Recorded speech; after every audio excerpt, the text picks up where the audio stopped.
तीन बहनों की लालची भाभी। करिश्मा, रेशमा और मनीषा तीन बहनें हैं। उनका एक भाई भी है, मयंक। मयंक अपनी बहनों को बहुत प्यार करता है, लेकिन मयंक की पत्नी सविता इस मामले में मयंक से बिल्कुल ही अलग है। वो अपनी ननदों का जितना बुरा कर सकती है उतना बुरा करती ही रहती है और अपनी ननदों पर हुक्म भी करिश्मा, तुमने अभी तक नाश्ता नहीं बनाया? तुम्हारे भैया को ऑफिस जाने में देर हो रही है। हाँ भाभी, बस अभी बना। कल को पराए घर जाना है। वहाँ अगर तुम इस तरह से काम करोगी तो लोग क्या कहेंगे कि माँ ने और भाभी ने कुछ सिखाया नहीं। और तुम्हारी दोनों बहनें कहाँ हैं? अब रेशमा मार्केट गई है और मनीषा सो रही है। क्या? सुबह के 8 बज रहे हैं और ये महारानी अभी भी सो रही है? ये कहते हुए सविता अपनी सास दुर्गा देवी के पास जाती है। माँ जी, देख रही हो अपनी बेटियों के तौर तरीके? क्या हुआ बहू, सुबह सुबह क्या कर दिया मेरी बेटियों ने? अरे का मैं तो परेशान हो गई हूँ। जा जाकर उठा उसे और रेशमा से मैं बात करती हूँ। सविता सीधा मनीषा के कमरे में जाती है और उससे कहती है, महारानी जल्दी उठो, सूरज सर पर आ गया है। भाभी थोड़ी देर और सोने दो ना, मैं रात को लेट सोई थी। वो क्या ना, यूनिट टेस्ट चल रहे हैं। शराफत से उठती है या नहीं, या फिर पानी की भरी बाल्टी डालूं तेरे ऊपर? नहीं भाभी, मुझे बिस्तर में नहीं नहाना, उठती हूँ मैं। मनीषा जल्दी से उठकर बाथरूम में चली जाती है। सभी आराम से बैठकर नाश्ता कर रहे होते कि तभी रेशमा बाजार से हाथ में सामान लिए आ जाती है। रेशमा को देखते ही सविता उस पर बरस पड़ती है। लो, आ गई महारानी। ऐसा भी क्या सामान लाना था जो सुबह आंख मलते ही बाजार की तरफ रवाना हो गई? भाभी, कल आप ही तो चीख रही थी कि घर का सारा सामान मुझे ही लाना पड़ता है, घर में किसी को भी किसी काम से कोई लेना देना नहीं है। अब मैं बाजार जाकर सामान ले आई तो आपको इस बात से भी तकलीफ हो रही है? देख रही हो माँ जी, अपनी बेटी की जुबान कैंची से भी तेज चलती है। और मयंक, आप तो कुछ कहेंगे नहीं अपनी लाडली बहन को? रेशमा, अपनी भाभी से ऐसे बात नहीं करते। चलो माफी मांगो। भैया, मैं क्यों माफी मांगू? आप भाभी से बोलिए ना कि हम पर कम हुक्म चलाया करे। हम इस घर की बेटियां हैं और आपकी पत्नी की ननद है, नौकरानी नहीं। लो कर लो बात। इनकी भलाई के लिए कुछ भी बोलो तो इन्हें बुरा लग जाता है। इस घर में यही इज्जत है मेरी। देख लो माँ जी, आपकी बेटी किस लहजे में मुझसे बात कर रही है। सविता वहां से चली जाती है। मयंक को बहुत गुस्सा आता है, वो भी वहां से चला जाता है। फिर करिश्मा रेशमा को समझाती है, रेशमा, तुम्हें भाभी से माफी मांग लेनी चाहिए थी ना। लेकिन दीदी, मैंने कुछ किया ही नहीं, तो मैं माफी क्यों मांगू?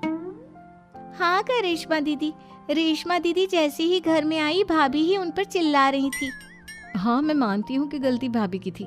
मैं तो इसलिए बोल रही हूँ कि भाभी ने माँ को तो पूरी तरह अपने वश में कर लिया है। वो हमारी बात सुनती ही नहीं। मयंक भैया हमारे लिए हमेशा खड़े रहते हैं, इसलिए उनकी बात का मान तो तुम्हें रखना चाहिए था ना। कोई फायदा नहीं दीदी, कुछ दिनों की बात और है, भाभी उन्हें भी हमारे खिलाफ भड़का देंगी। फिर वो भी माँ की तरह हमारी किसी बात का विश्वास नहीं करेंगे। इसी तरह सविता अपनी तीनों ननदों को किसी न किसी बात पर परेशान करती रहती थी। एक दिन मयंक अपनी तीनों बहनों के लिए गिफ्ट लाया। करिश्मा, ये तुम्हारे लिए हार का सेट। रेशमा, तुम्हारे लिए सुंदर सी ड्रेस।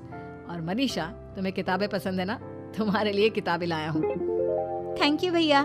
थैंक यू भैया। थैंक यू भैया। करिश्मा, तुम्हारा नेकलेस कितना सुंदर है। ये भैया कहाँ से ले आए होंगे? मैंने भैया को 3 दिन पहले फोन पर ये डिजाइन दिखाया था और आज भैया ये ले आए।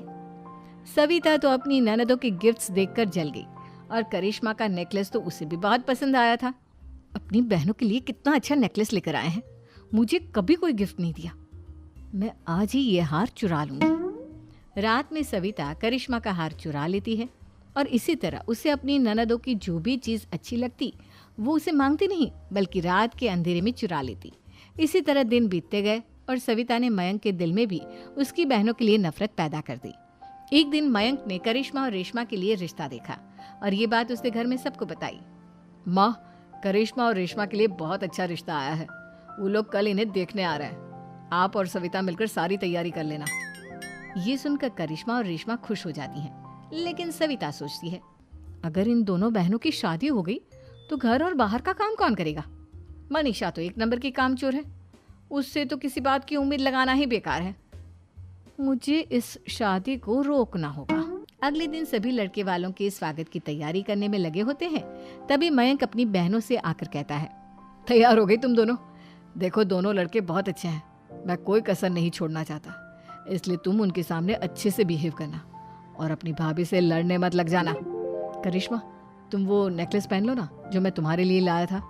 भैया मैं बहुत देर से वो नेकलेस ढूंढ रही हूँ, लेकिन मुझे मिल ही नहीं रहा। क्या तुमने नेकलेस खो दिया? तुम्हें पता भी है वो कितना महंगा था? तुम कोई काम ढंग से नहीं कर सकती।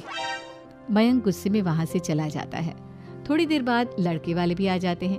वो दोनों बहनों को पसंद कर लेते हैं और रिश्ता पक्का हो जाता है। लेकिन सविता के दिमाग में करूं। अब सविता आवाज बदलकर किसी अननोन नंबर से रेशमा के होने वाले ससुराल में फोन करती है। हेलो, मैं कौन हूँ कौन नहीं ये आपके लिए जानना ज़रूरी नहीं। बस इतना सुन लो कि रेशमा का 2 साल से किसी के साथ अफेयर चल रहा है। बस रेशमा का रिश्ता तोड़वाने के लिए सविता का इतना कहना काफी था। अब रेशमा का भी रिश्ता टूट गया। मयंक और दुर्गा देवी ने रेशमा को खूब खरी खोटी सुनाई और उससे बार बार उस लड़के के बारे में पूछने लगी। आप दोनों मुझे क्यों परेशान कर रहे हो? अरे कोई लड़का होगा मेरी लाइफ में तो मैं बताऊंगी ना। जब कोई है ही नहीं तो कहाँ से लाऊं मैं कोई लड़का? तो तेरे होने वाले ससुराल वालों को फोन किसने किया था? माँ मैं नहीं जानती किसने फोन किया था, मैं सच कह रही हूँ। मैं तो पहले ही कह रही थी इसकी लगाम खींच कर रखो, लेकिन मेरी सुनता ही कौन है। आप चुप रहिए भाभी, ये सब आपका ही किया धरा है। अब तीनों बहनों को विश्वास हो जाता है कि ये सब उनकी भाभी ही कर रही है। तीनों बहनें अपनी भाभी को सबक सिखाने के लिए एक वकील कर लेती है और घर में हिस्सा मांगना। देखो भैया, माँ बाप की जायदाद में जितना बेटों का हक होता है उतना ही बेटियों का, इसलिए इस घर के 4 हिस्से होंगे और हमें अपना हिस्सा चाहिए। मैंने तुम्हारे लिए क्या क्या नहीं किया और तुम इस घर में हिस्सा मांग रही हो?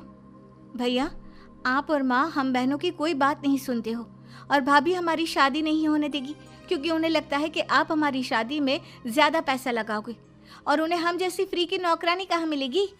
तो हम भाभी के साथ तो रह नहीं सकते, हम बहनों को अपना हिस्सा चाहिए। अरे तुम्हें शर्म आनी चाहिए अपने भाभी पर ऐसा इल्जाम लगाते हुए। वो तुम्हारे बारे में कितना सोचती है। हाँ माँ, भाभी हमारे बारे में बहुत सोचती है।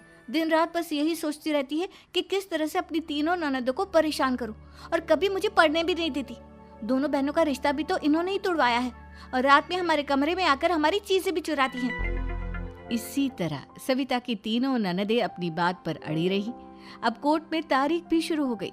जब सविता को लगा कि उसकी तीनों ननद इतनी आसानी से नहीं मानने वाली, तो उसने अपने पति और सास को सारी सच्चाई बता दी और अपनी तीनों ननद से माफी मांगी। मयंक और दुर्गा को भी अपनी गलती का एहसास हो गया। अब सविता खुद करिश्मा और रेशमा के लिए अच्छा रिश्ता ढूंढती है और उनकी शादी करवाती है।